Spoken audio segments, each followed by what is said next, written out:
Hello, everyone. This is the second part of ethics and aesthetics. This one should be pretty short, though. This one I think is a lot more straightforward. So the idea of aesthetics is that their art, literature in general, should have some inherent aesthetic value. Okay, excuse me. But in our post-human times, aesthetics are becoming even more important.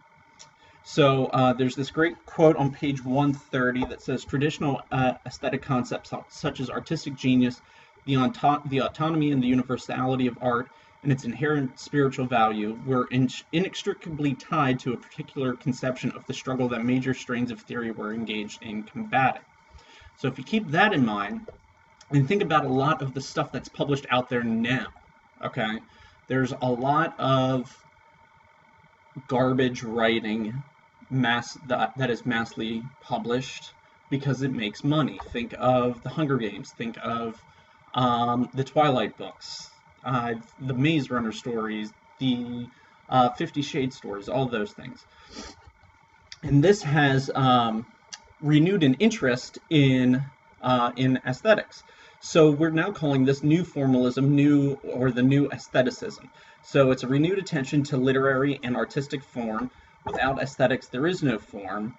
Modern art cliche. I honestly don't remember what I wanted to say at that moment. Oh, the modern art cliche. I get it. I remember now. I just read this. I guess it was kind of a satirical piece about how these people were viewing a modern art museum, and there's this sort of cliche that anything can be modern art. And someone dropped their pair of glasses on the floor, and all these people were crowded around it taking pictures of it because they thought it was a piece of art, and somebody had just dropped their glasses on the floor. So that's this sort of cliche that really gained steam in like the 80s and the 90s, that anything could be art. And now we're sort of returning to this more old school place of thought where there are literary forms and conventions and artistic forms and an aesthetic that makes writing, or that makes good literature. Okay. There's also this question of art versus of product, which is something that anybody who creates art, regardless of what it is, anybody who creates art as part of their career, part of their living, at some point that art becomes a product and is sold to somebody else. So I personally struggle with this when it comes to my writing. While I'm far from being a successful writer, I've had enough success where I've begun to sort of feel tainted by publishing, in that, I used to write because I loved it and it was for me, and it was for me to work out my own stuff. But then at some point it changed from being about me to creating a product for other people. And that's something I do personally struggle with, is it almost sucks the magic out of writing when you begin thinking of it as a product, of something that you're going to hopefully sell. So a lot of people struggle with this. It's called the artistic plight. I have down here Reagan and Birdman in the normal classes, not the summer version. I have my students watch the movie Birdman. If you haven't seen it, it's wonderful.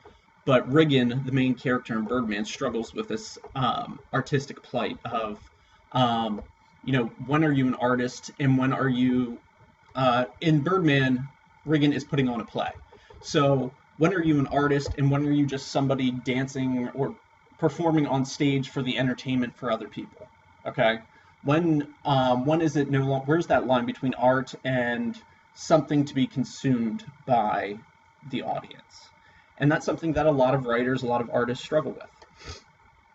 Let me find my slide.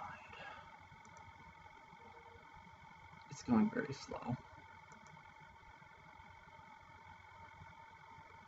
Okay. So the future of the aesthetic experience. We think that what's going to happen is there's going to be interactive texts and transformative texts. Um, I don't know. You guys might be too old, but I don't know if they still existed when. I mean, too young. I don't know if they still existed when you were kids. But when I was a kid, there was these books that were written, those sort of choose your own adventure books, where you'd get to a point in the story and then you would make a decision. Does Tyler go this way and do this, or does he go this way and do this? So the book became more interactive.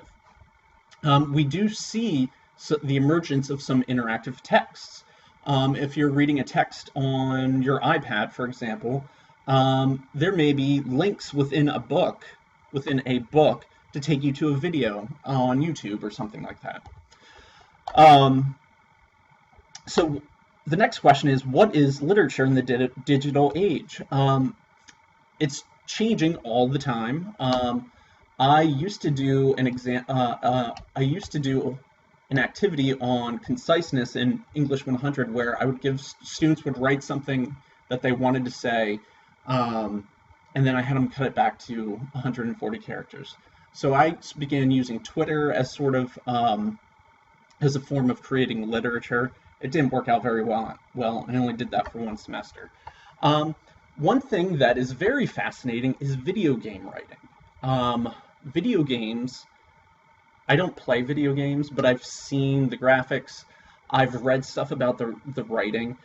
Some video game writers, video game writers in general, are generally the highest paid writers in the field of writing.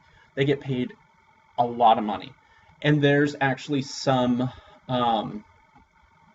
consideration for video games being able to be entered into literature awards because of the quality of writing. So the definition of literature may be expanding. And how will theory evolve?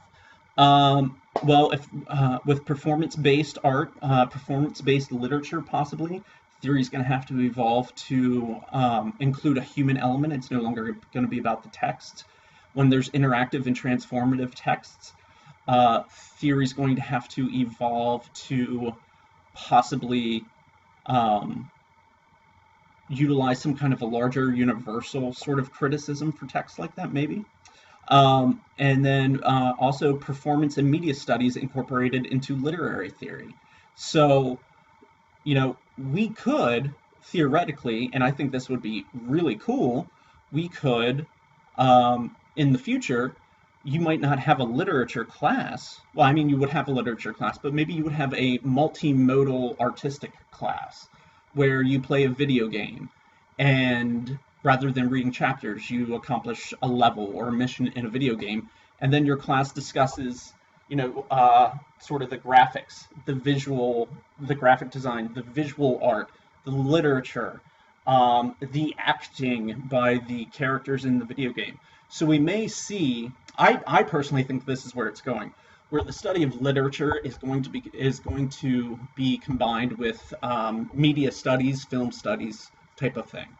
So we're at a very interesting time in literature where a lot of stuff is on the cusp of evolving in a new way.